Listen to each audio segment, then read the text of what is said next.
She thought his birthday would be their little secret. She thought I'd be at home, too blind to see. But when I walked into that hall with his entire family right behind me, she froze.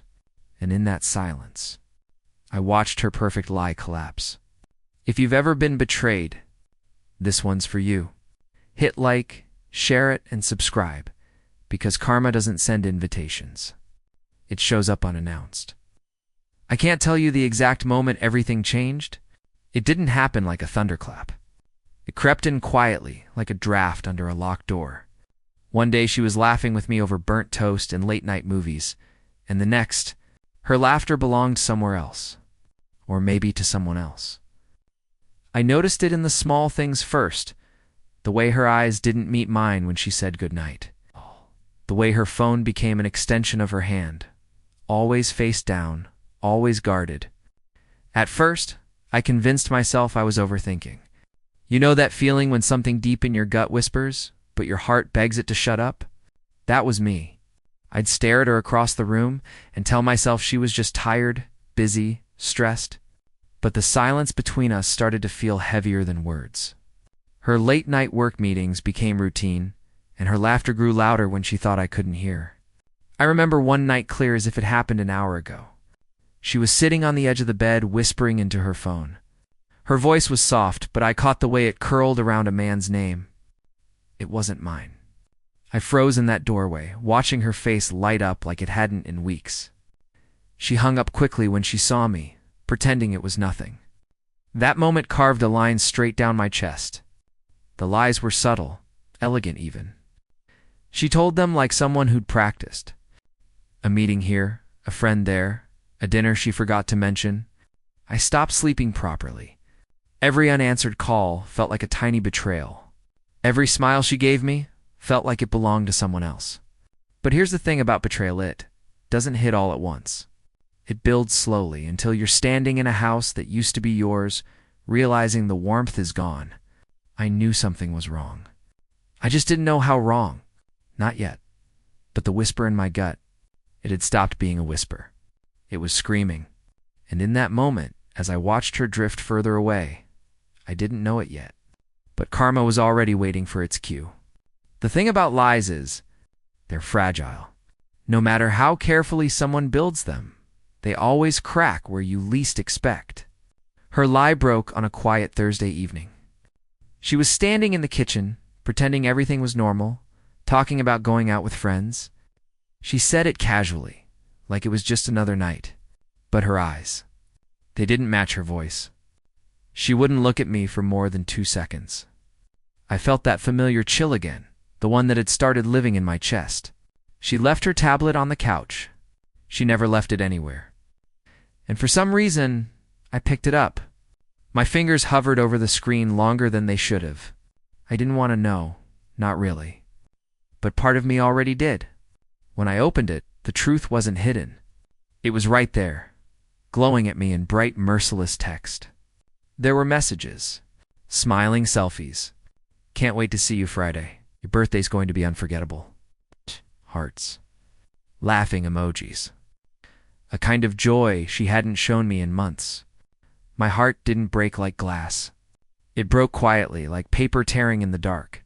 I sat there staring at the words, every line cutting a little deeper. It wasn't just that she was seeing someone else. It was how easily she gave him the joy she'd stolen from us. How natural the lie sounded in her mouth. I didn't say anything when she came back in. I just watched her. Watched how effortlessly she smiled at me, as if the truth wasn't sitting right there on her screen. I could have confronted her that night. I could have shouted, slammed doors, demanded answers. But no, that would have been too easy for her. I wanted the truth to crush her the way her betrayal had crushed me. I wanted her lies to collapse in front of the world, not behind closed doors. That night, I learned something important: silence can be louder than rage. I tucked the pain somewhere deep and let a calmness settle over me. Not peace. Not forgiveness. Just quiet. The kind that comes before a storm. She had no idea her little birthday secret was about to turn into the moment she'd never forget. I didn't sleep that night. I just lay there, staring at the ceiling, listening to her breathing beside me. It's strange how someone can sleep so peacefully while standing on the ruins of your trust. My mind was quiet on the outside, but inside something had shifted. I wasn't the confused, broken man anymore. Something colder was moving through me now, steady, silent resolve. I wasn't going to yell. I wasn't going to beg for the truth. I was going to let her lie build itself into a trap, and then watch it collapse. The messages I'd read were clear. Friday, birthday, unforgettable night. She wasn't just sneaking around, she was celebrating him. That stung in a way I can't fully describe. It wasn't about catching her in a lie anymore. It was about making sure the lie was buried with no way out. I searched his name. It didn't take long to find what I needed. Social media can be both a blessing and a weapon. It turned out his birthday was a big deal. A surprise party. Family, friends, everyone who thought they knew him and her. She'd be right there by his side, shining in the spotlight like they belonged together. I almost laughed at how perfect it was. She wanted to make his night unforgettable. I'd make sure it was. The next day, when she kissed my cheek on her way out, I didn't flinch. I smiled back.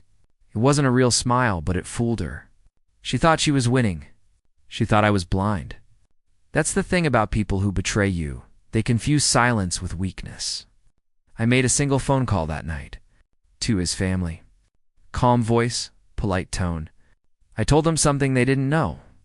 And in that single conversation, the stage for everything was set. I didn't plan to scream or make a scene, no. I wanted her truth to walk out into the light on its own. I wanted her to see my face at that party and realize the game was already over. And as I hung up the phone, a strange calm washed over me. It wasn't revenge yet, but it was coming. And it was going to be merciless. Friday night arrived like a storm I'd been waiting for. She spent the entire afternoon getting ready soft perfume, red lipstick, the dress she once wore for me. I watched her in silence as she stood in front of the mirror, smiling at a reflection that didn't belong to us anymore. She told me it was a girls' dinner. She didn't even blink when she lied. I think that hurt more than the lie itself, how easy it had become for her. When the door closed behind her, the house went quiet. I sat there for a long moment, listening to the echo of that silence. And then slowly, I stood up and went to the closet. My hand brushed over the suit she loved. The one she said made me look like the kind of man no one could ignore. It's fitting, I thought. Tonight, I wasn't going to be ignored. I buttoned the jacket slowly, carefully, not out of vanity. Out of precision. Every small act felt deliberate. I wasn't walking into that night as the man she betrayed. I was walking in as the man who would end the game. The drive was quiet. The city lights blurred past the windshield, but inside me, everything was sharp. Every breath, every heartbeat. I didn't bring anger with me. I brought clarity. She was expecting laughter, cake, kisses.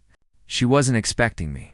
When I arrived, the sound hit me first: music, clinking glasses, people celebrating something they thought was pure. I stepped inside and the air shifted. It always does when the truth walks into a room. She was there, right in the center, her hand resting on his arm like she belonged to him. She looked radiant, glowing in a light I hadn't seen in months, and then her eyes met mine. For a split second, the world around us froze. Her smile fell, piece by piece, until nothing was left. The laughter, the music, the crowd, all of it dimmed behind the silence stretching between us. I didn't say a word. I didn't need to. My presence was louder than any scream. In that moment, she knew. Her perfect night had just been rewritten, and this time I held the pen. I'll never forget the look on her face when she saw me standing there. For a moment, everything around us faded: the music, the chatter, the decorations. All that was left was her eyes, wide and frozen, like the ground had just given way beneath her feet. She didn't move. She didn't blink. The glass in her hand slipped, shattering on the floor, the sound slicing through the room like a blade. And just like that, the laughter died. The man beside her stiffened, his smile faltering as he followed her gaze and saw me. His hand slowly fell away from her waist, and for a second, even he didn't know what to say. The guests began to notice. First a few glances, then whispers rippling through the crowd like cracks spreading in glass. I could feel every eye turning toward me, but I wasn't looking at them. I was looking at her. Her face shifted so fast, I could almost hear its shock, panic, guilt. She opened her mouth, but no sound came out. Her throat tightened like the lie had finally gotten too big to swallow. Then came the moment she truly understood. Behind me, his family appeared, his parents, his sister, the people who'd believed their son was celebrating something pure and honest. Their expressions were a mix of confusion and the kind of hurt that words can't touch. They didn't need an explanation. They were seeing it for themselves. Her hands trembled. She tried to step forward, maybe to speak, maybe to lie again. But I didn't give her anything, not a word, not a gesture. My silence was a mirror, and she couldn't stand what she saw in it. The man stammered something about not what it looks like. Classic line. Useless. Everyone could see exactly what it looked like. What it was. It's strange the way truth can clear a room. It doesn't need to shout. It doesn't need permission. It just walks in and takes its place. And in that moment, I wasn't the betrayed one anymore. I was the truth she had tried so hard to hide. Her perfect birthday surprise had just become a public reckoning, and there was no way out. The room didn't explode all at once. It cracked open slowly, like a storm gathering on the edge of a calm sea. His mother was the first to speak. Her voice sliced through the silence, shaking, sharp, confused. She demanded answers from him, her own son, the birthday boy who suddenly had nothing to celebrate. His father stood still, arms crossed, his jaw locked like a door that wouldn't open. The whispers around us grew louder, like waves crashing in the dark. She tried to speak first. My wife. Her voice trembled, but she still tried to mold her lie into something soft. Lucien, please, I can explain, she whispered.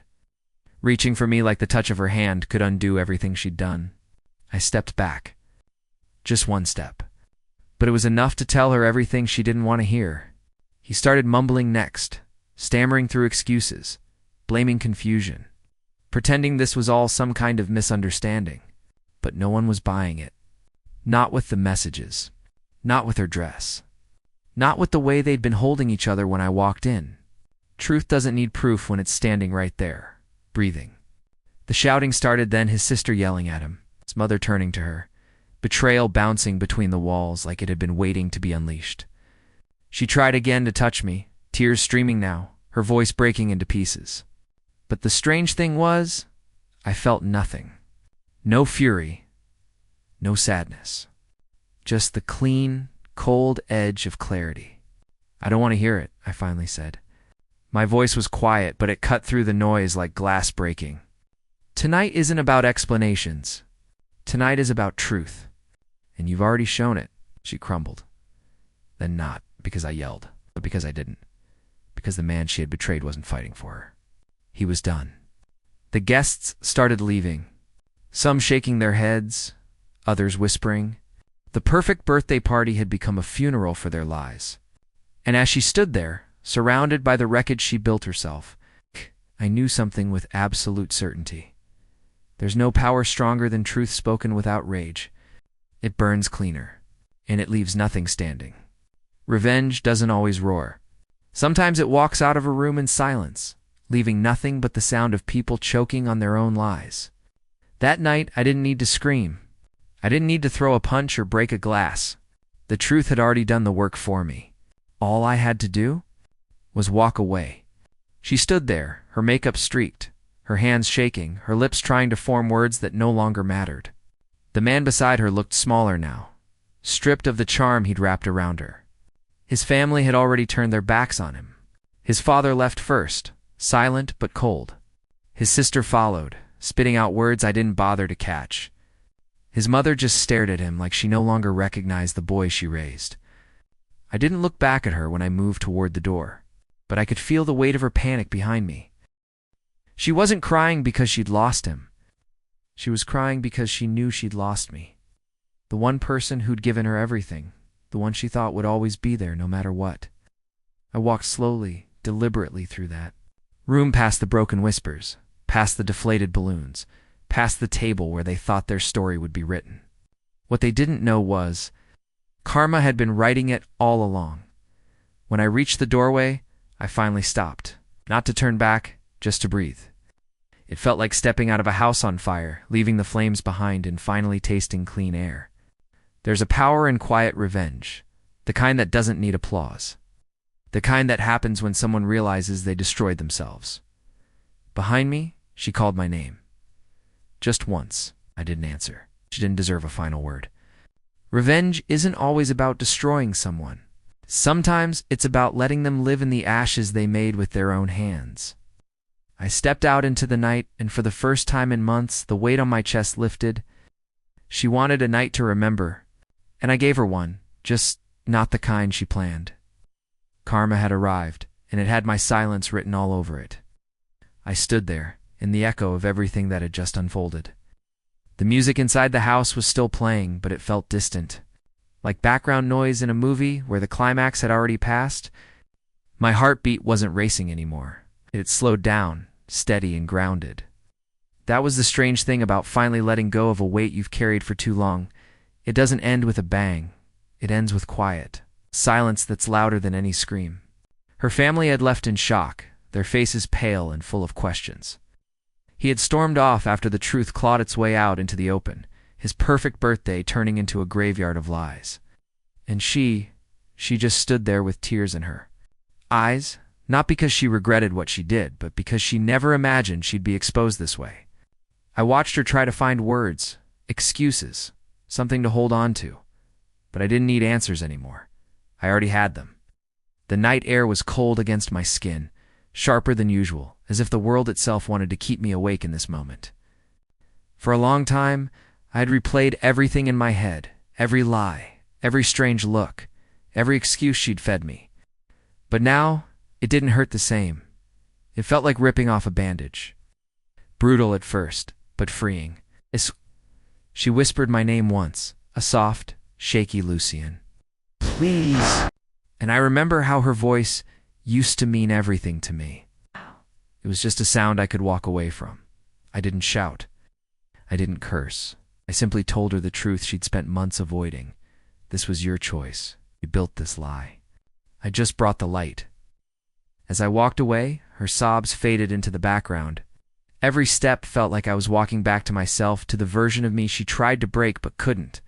I wasn't just leaving her behind that night. I was leaving behind the doubt, the fear, the betrayal.